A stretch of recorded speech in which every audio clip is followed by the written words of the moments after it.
జిల్లా కలెక్టర్ల సమావేశం ఈరోజు రేపు అమరావతిలో జరుగుతూ ఉంది. ఈ సమావేశంలో రెవెన్యూ సమస్యలకు విముక్తి కలిగించి రైతాంగానికి న్యాయం చేయాలని చెప్పేసి సిపిఎం పార్టీ తరఫున డిమాండ్ చేస్తున్నాం. రీసర్వే పేరుతో గత ప్రభుత్వం చేసిన గ్రామాలు రైతాంగానికి ఇప్పటి వరకు పాస్బుక్లు అందరి పరిస్థితి.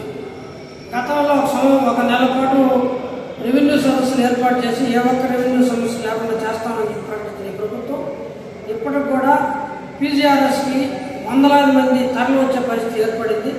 తమ పాత పాస్బుక్లో ఉన్న భూమి అదే భూమిని అదే పత్రంతో నమోదు చేసి కొత్త పాస్బుక్లకి ఇవ్వని పరిస్థితి.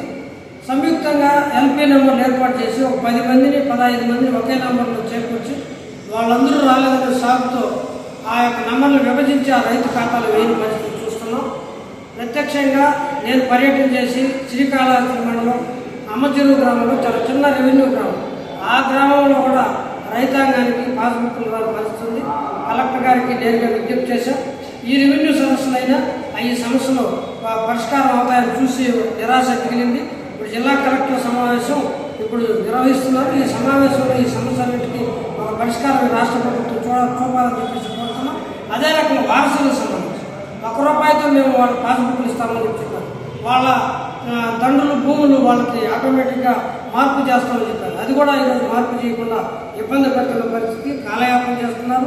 పీజీఆర్ఎస్ అర్జీలు కూడా పరిష్కరించినట్టుగా కలెక్టర్ గారికి పంపిస్తున్న పరిస్థితి ఉంది. దీని మీద వెంటనే ఈ రాష్ట్ర ప్రభుత్వం స్పందించి కనీసం చిన్న సమస్య ఈ సమస్యనైనా తీర్చి ఏమో డబ్బు అయ్యే పరిస్థితి కాదు, లేకపోతే పెద్దగా ఏ ప్రయాసాలు కోర్చాల్సిన పని లేదు. రైతులకు గతంలో తమ పాస్బుక్లో ఉన్న భూమిని వాళ్ళ యొక్క పాస్బుక్లే కొత్త పాస్బుక్లకి నమోదు చేసి జారీ చేయలేని అంత స్థితిలో ఈ ప్రభుత్వం ఉందంటే చాలా అన్యాయం. రైతాంగ ప్రభుత్వమా లేకపోతే రైతులకి కళ్ళేళ్ళు పెట్టే ప్రభుత్వం అని ఆలోచించాల్సిన పరిస్థితి వచ్చింది.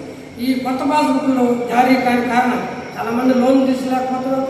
ప్రభుత్వం ఇచ్చిన పథకాలు వాళ్ళకి వర్తించలేని పరిస్థితి ఉంది. వెంటనే దీని మీద రాష్ట్ర ప్రభుత్వం రాష్ట్ర ముఖ్యమంత్రి చొరవ తీసుకుని ఈరోజు రేపు జరిగే జిల్లా కలెక్టర్ల సమావేశంలో ఈ సమస్యకి పరిష్కారాలు చూపాలని చెప్పేసి నేను డిమాండ్ చేస్తాను.